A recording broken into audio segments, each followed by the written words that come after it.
25 million of us have listened to her podcast, Table Manners, in which Jessie Ware and her mum talked to the likes of Kylie Minogue and David Schwimmer about their love of food. Today, well, Jessie Ware is returning to music with the release of a new album.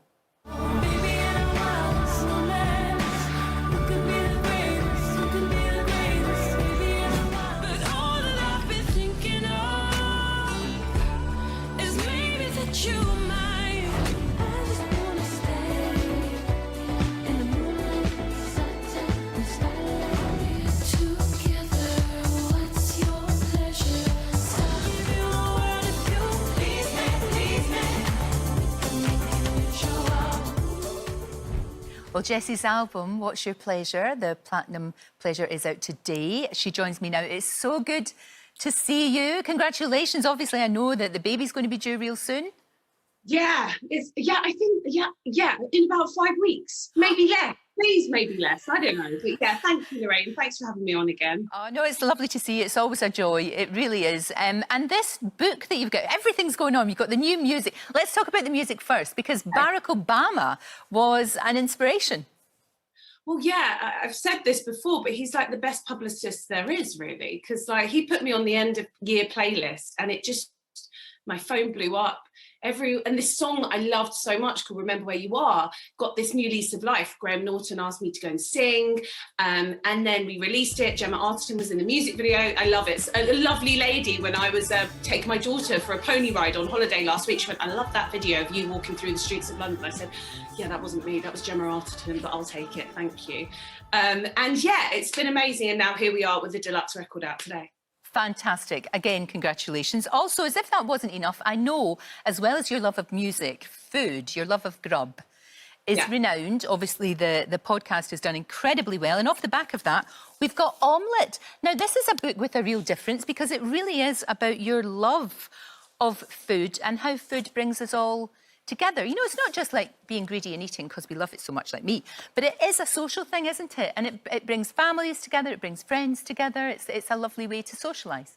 Yeah, absolutely. And I think I had this chance to write the book. I've been asking everybody else the questions of that nostalgia, that taste of something that takes you back to a moment in time, family, on my podcast. And then for me to be able to have the chance to offer that up in a book with my own vignettes of my own experiences across the dinner table, you know, some of those really defining moments are made when you're in conversation over whether it's a Nando's or, you know, a roast, a Christmas dinner. So yeah, it's about growing up in South London, falling in love, making mistakes, being a pop star and being put into really weird situations where food and free drink are around you, and just like, but most of all, it's uplifting, it's quite fun. So I'm very honoured. It's really good, it's really funny, and it made me think, I mean, things like that, it's incredible how food can just bring back memories. Like my mum's soup, my mum's homemade soup just takes me right back to my childhood, and I find it really, really comforting. It's that sort of comfort that you get when you, and it is very nostalgic.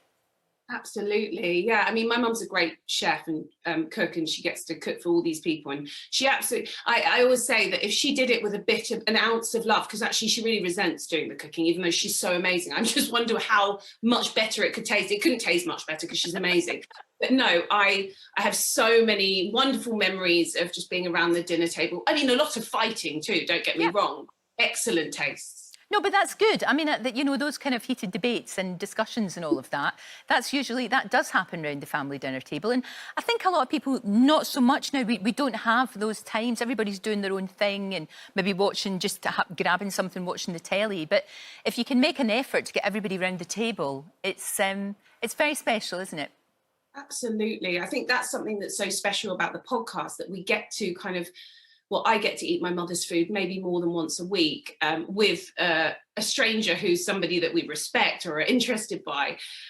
But yeah, it's such a gift of love as well, isn't it? You know, whether there's a crisis, you offer to make a cake or a cup of tea, or in my mum's case, an omelette.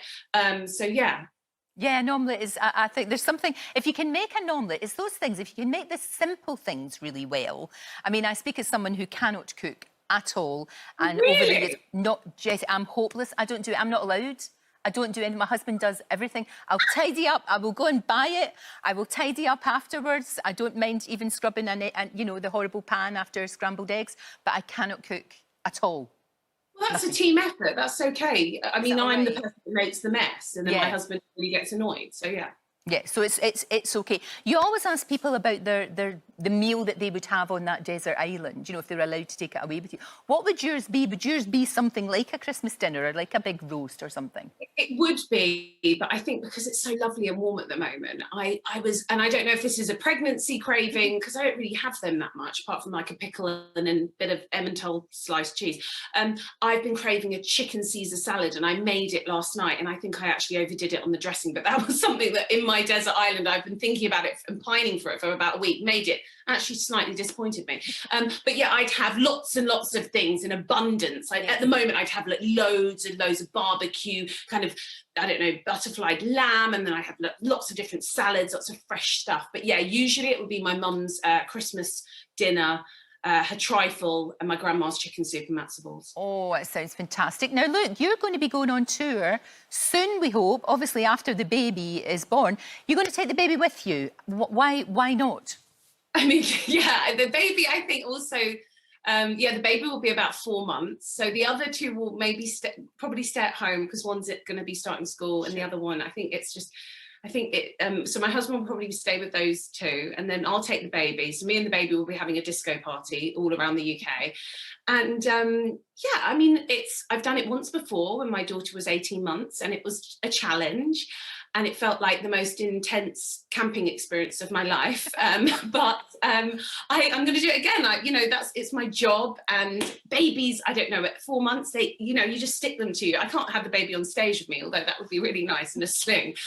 Baby will be sleeping whilst I perform on stage, and then I'll go back to being mum after the exactly. show. And you can make it work, and it's fantastic. It's amazing, building memories all the time. Jessie, what a joy to talk to you. It really, really is. Hope to see you really soon. Good luck with the baby. I'm sure everything will be fantastic. And good luck with everything you do. And Omelette is out now, isn't it? Yeah, absolutely. Yeah. Thank you. I loved it. It was a really good read. Thank you so much. Thank you. Lots of love. Lots of love to you. And Jessie's album, What's Your Pleasure? The Platinum Pleasure, is out now as well. A woman of many talents. Now, we've got